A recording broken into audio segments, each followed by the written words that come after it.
Alexis over there fighting for her life. Miss Sweetie, you still got that. If you don't like Kristen, you should leave. Dr. Pepper again. Sasha being super cute now. Gail, you doing a great job. Peter Gunn. Alexis, are you Louisa? Mitch's throwbacks look like he rebellious. I love Miguel's affirmation. Alexis, you gotta get past this. Nate, if you are listening to this, we gotta get him out of here. Are deserving of love. They ate the cookies. I feel the defeat in Ben's eye. I'll put my scarf on. Like them crab.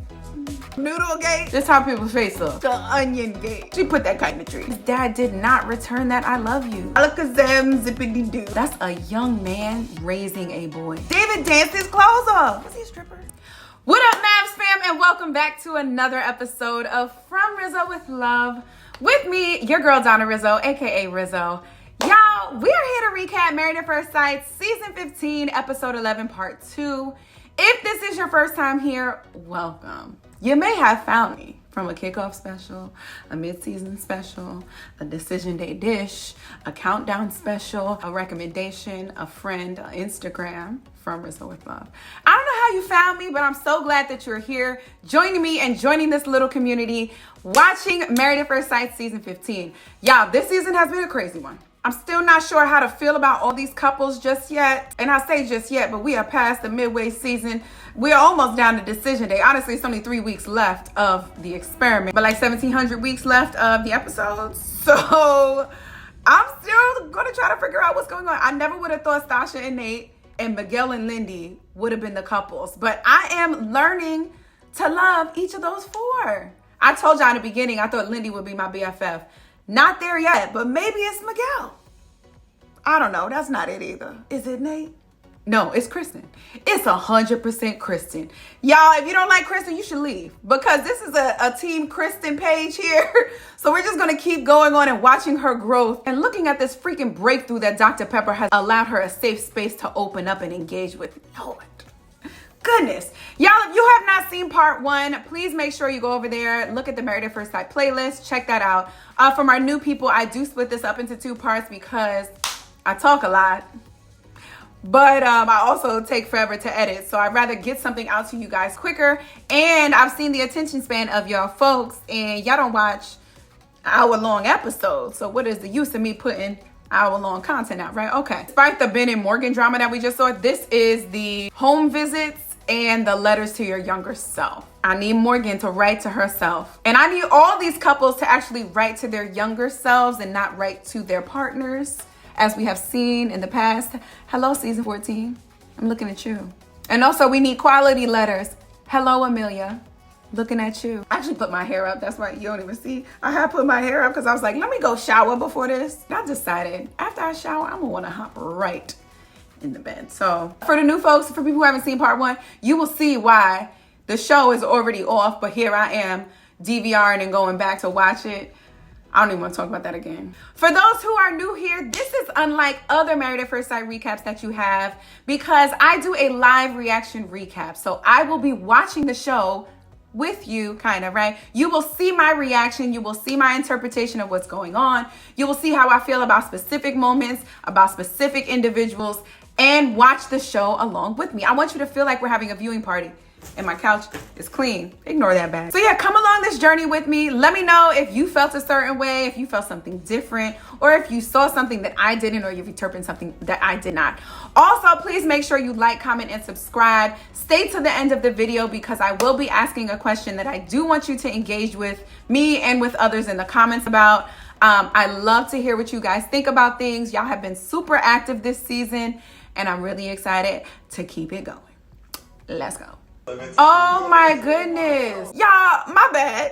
I thought, this is so crazy. I thought I watched all the therapy sessions with Dr. Pepper with all the couples. How did I forget Lindy and Miguel? Lindy and that little sash. Yo, this is the second time I've seen Lindy looking like, I don't know, prairie country thing. She had that overalls on the other day and now she got this little thing. That did not make it to my community. Because Dr. Viviana did that one season. Christine from New Orleans did that one season.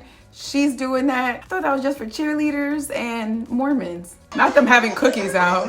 Wait a minute.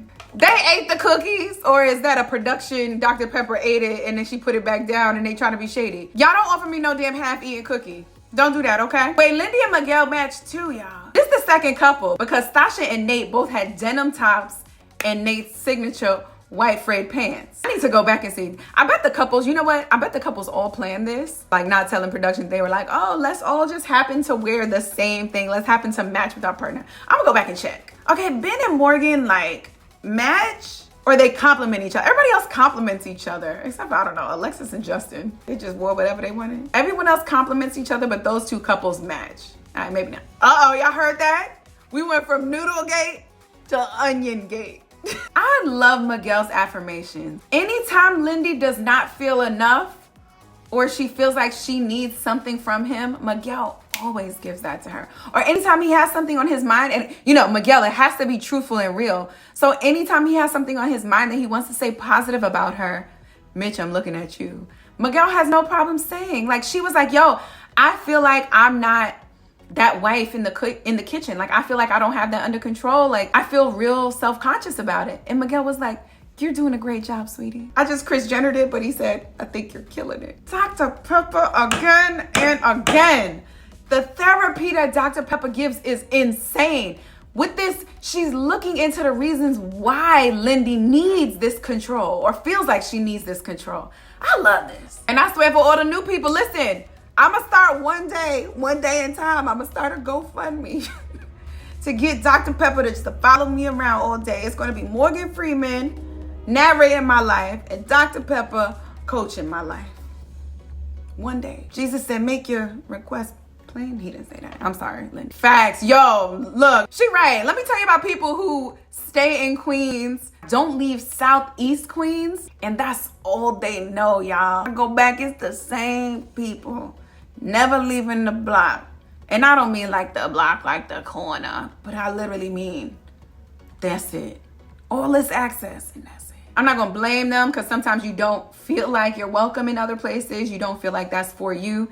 You know, a lot of people from Queens feeling like Manhattan is a part of their city as well. Y'all see, this is what I was talking about in part one. If y'all go back, this is what I was talking about in part one, where I'm like, yo, people could have had such crazy upbringings, but like the joy that you find when you talk about your childhood is so real. Look at Justin's genuine big smile talking about his childhood. Y'all, that's a young man raising a boy. The fact that somebody is only 6 years older than you, but is giving you a spanking is crazy. And you know, Justin was probably taller than him at this point. So that's even crazier. When you get those parents that say like, oh, look it up or just figure it out, that should be making me think y'all don't know the answers. Y'all, what were the circumstances that actually led Justin to like moving, you know, having a teenage boy be moved across the country? His mom was there.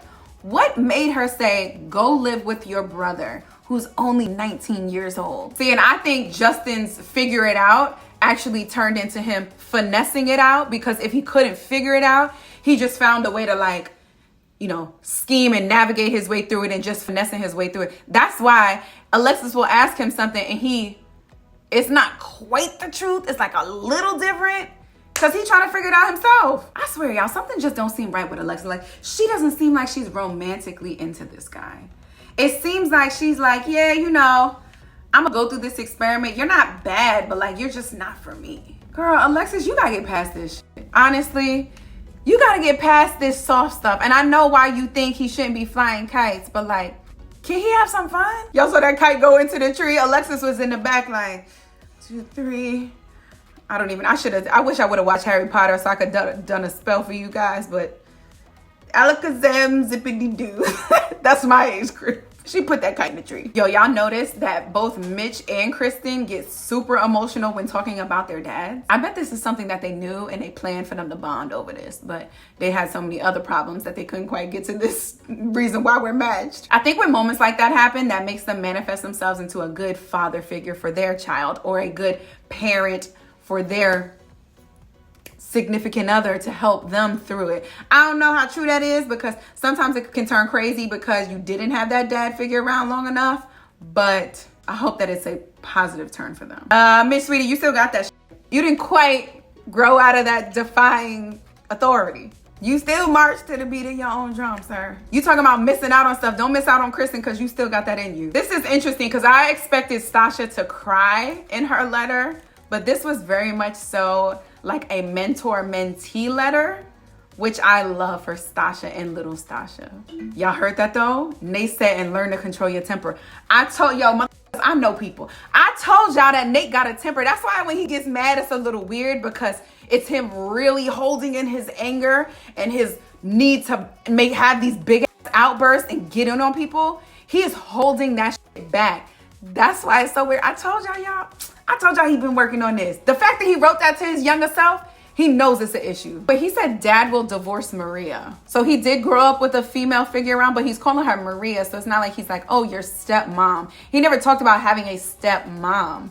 He just talked about never having a mom. So I guess this woman wasn't really like a mother figure to him, but he did have female energy in the house. Y'all, I love when these people write letters to their younger selves and tell them that they're proud of them. Can you imagine a child hearing from your adult self, the person who knows you the most, say, little me, I am proud of you? I kind of love that these two I want to say awkward, but they grew up a little awkward, kind of by themselves, not like always the popular kids. Maybe they were bullied a little bit, but like they grew up to be these very successful people, which is usually what you get. Because you've been doing everything alone for so long, you become that entrepreneur. You don't want to hear from other people what to do. So you become successful on your own. I love that these two had similar, even though they were like two different paths, they had similar paths here. I love that they found each other and hopefully can create a family together. I don't know. Y'all, one thing every season is going to have is a damn dance class. We had Michael and Jasmina last season, Zach and Michaela, and I feel like Gil was there too, but I don't remember Mirla, but if Gil was there, Mirla had to be there too. Vincent and Brianna, Champagne Vinny. We had Stephen Noy, and now Miguel and Lindy. I'm sure if I could think back, that's just a date that we've always had. Like, there's certain things. We always gonna have a boat ride, right, on a honeymoon. We always gonna have a dance party. For the 1 month, we always gonna have somebody go back to the place they got married. Like, there's always gonna be things that they have. It's just a matter of who is going to do it. But this is so crazy to me. Lindy, there's so much dancing in the Bible. Is it David? Dance this closer. I will dance like David. Dance. There's a whole song about it, y'all. David danced his clothes off. Was he a stripper? See, and I asked about Lindy's dad too. They got divorced. So, Lindy dad, you okay getting divorced, but you're not okay with your daughter dancing? Or eating bacon, crispy, in the morning. Y'all, Mitch's throwbacks look like he rebellious. Okay, cameraman or the director of photography, if that exists for something that's not a movie. This photo, this little moment here, you did that. I saw them walking too. Y'all told them to come back. This is good. It's Stasha's shirt and is it a cherry blossom in the back? What is that? I see what you did. Where he said, I told him never start a fight, and he was pretty good at doing that. And they said, I got hands. How does that go? You start a lot of fights. That usually means you got hands. Maybe your dad said, don't start a fight, but finish it. And then they said, I got hands, but they cut that out because we don't promote violence. I don't know why I threw up the Black Power hand.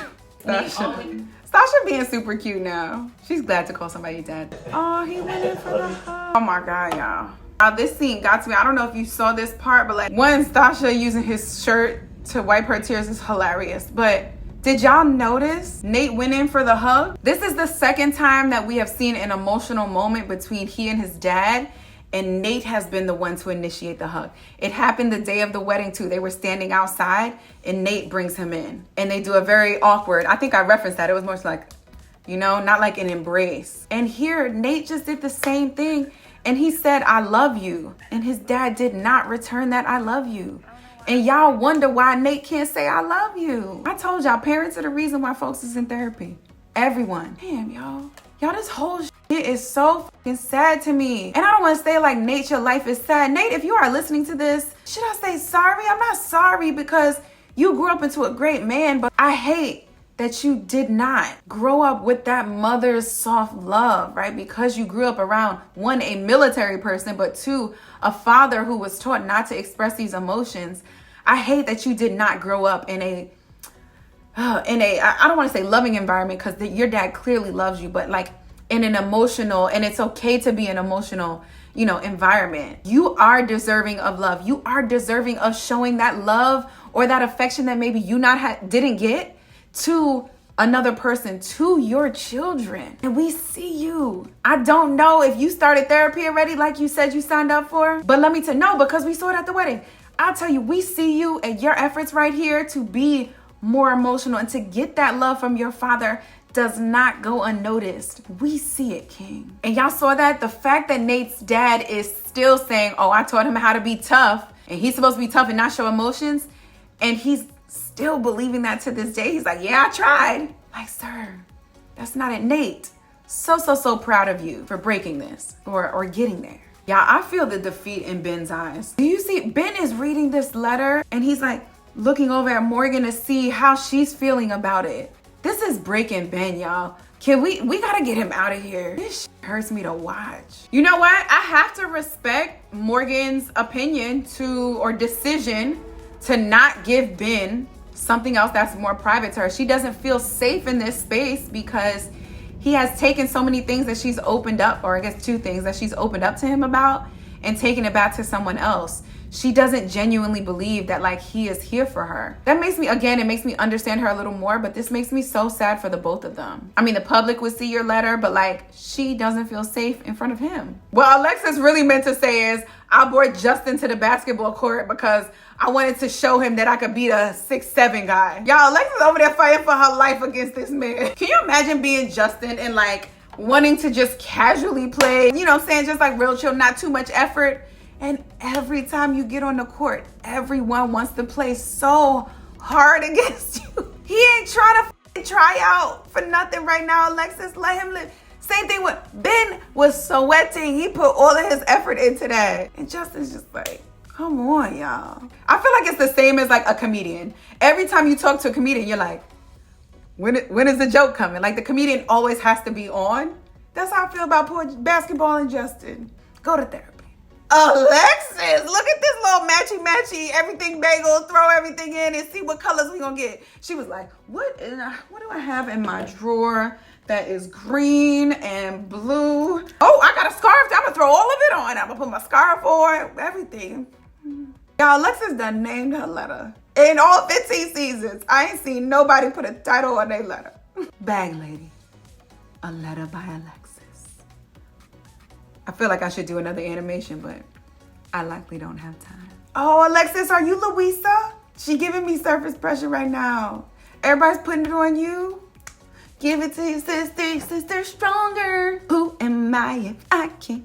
Anybody else have kids in the house? How many times have they asked Alexa, Alexa, playing surface pressure? And I had to say it like that because my Alexa would pick up and start playing it, and we're not doing that anymore. Because then when I ask her to play music randomly, it's gonna be all Disney. I feel like Lindy's gonna come to this reunion with her hair dark and say Miguel's name more Miguel, and she's gonna start speaking Spanish. She's gonna come with dark hair and a red dress with a little frill, little bitty bong bong. I see you. Did y'all see that? Miguel incorporated his I love you in his letter. That shit was nice. Y'all, I don't know if I'm like super emotional because I'm really tired right now, or I gotta check I'm about to get my period, or it's my eyes and it's making me water a lot more. But I definitely cried on the Nate scene. I had to pause that. And then the Kristen scene, because we haven't seen her cry.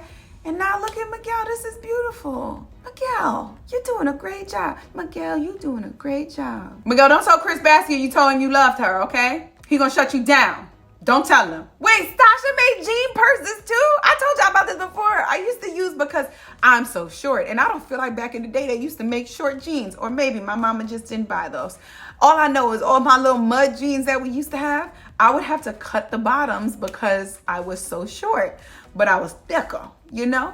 So my jeans wouldn't be too long, so I would cut the bottoms and I would use those and make them into squares and make little purses. I say make, I only made 2. And I didn't sell them like she did. But look at that. They both over here slinging purses. Who knew? Y'all see, Stasha grew up in a diverse community as well.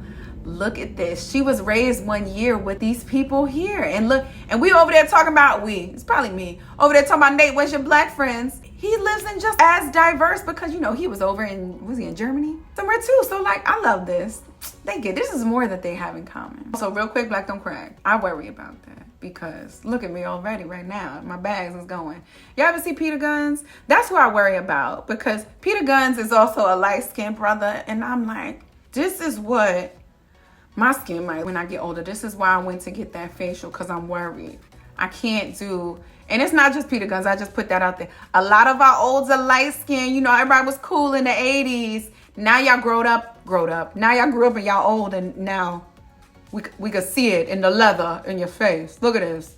This how people's face look. It's like 30, 40. Y'all, I really expect this episode to come with somebody coming to save Ben. If that's not how we ending, we're gonna have a conversation. Y'all, Mitch is crying too? Why is everybody crying this whole episode? Y'all, who would have thought that these are the 3 couples that are doing so well? Stasha and Nate, Lindy and Miguel, and Kristen and Mitch. Who would have thought that? My goodness. Oh, Lord. All right, what's my question this episode? Because I can't even talk about these crying ones. I really want to know, did you cry? But I ain't going to ask that. What question? You know my question's going to be here? And this might be a little too much in your business. But I done told y'all all my business. So, y'all been in my recaps for God knows how long. Y'all know a lot more details than some of my friends do. I don't know why I word vomit so much on here. I think I feel like, oh, it's only 3,000 people, so it's okay. But it's not. What did I say before? I had like 9,000 unique visitors on my page. And I don't know what part of me they saw or heard, but Lord, I hope it wasn't a word vomit. Listen, so my question for you guys is, in one sentence, what is the one sentence that you can say to your younger self if you could get a sentence out to them today? Don't y'all give me no 5-paragraph run-on sentences, okay? What would you say to your younger self? This too deep? Should I go? You can choose to answer that personal one, or let's see. The episode related one that you can choose to answer is, who had the most trauma as a child? And I feel like everybody here has had something. I mean, I feel like we all have. But who here has had the most trauma as a child that they are still trying to work through, or that they have worked through? I am actually going to have to think about that, because there's a lot going on here. And I feel like people may be led to say, oh, Morgan, because she is going through so much this episode, or these last couple episodes. But I don't really know if it's her. I might actually lean towards a Nate, or a Justin, or a Stasha, y'all, or a Lindy. My God. What's y'all answer? Who has had the most childhood trauma? All right, y'all. Thank you so much for watching. I am your girl, Donna Rizzo of From Rizzo with Love. Thank you so much. If you have made it thus far, please engage in the comments. Announce yourselves. I will interact with you guys, and please hit that like and subscribe and all of that stuff so that you know when this next video comes out. I want to finish the rest of the season with you guys, so please stick around, and always remember that everything that I have said has been from Rizzo with love. Bye guys. I'm gonna go shower now.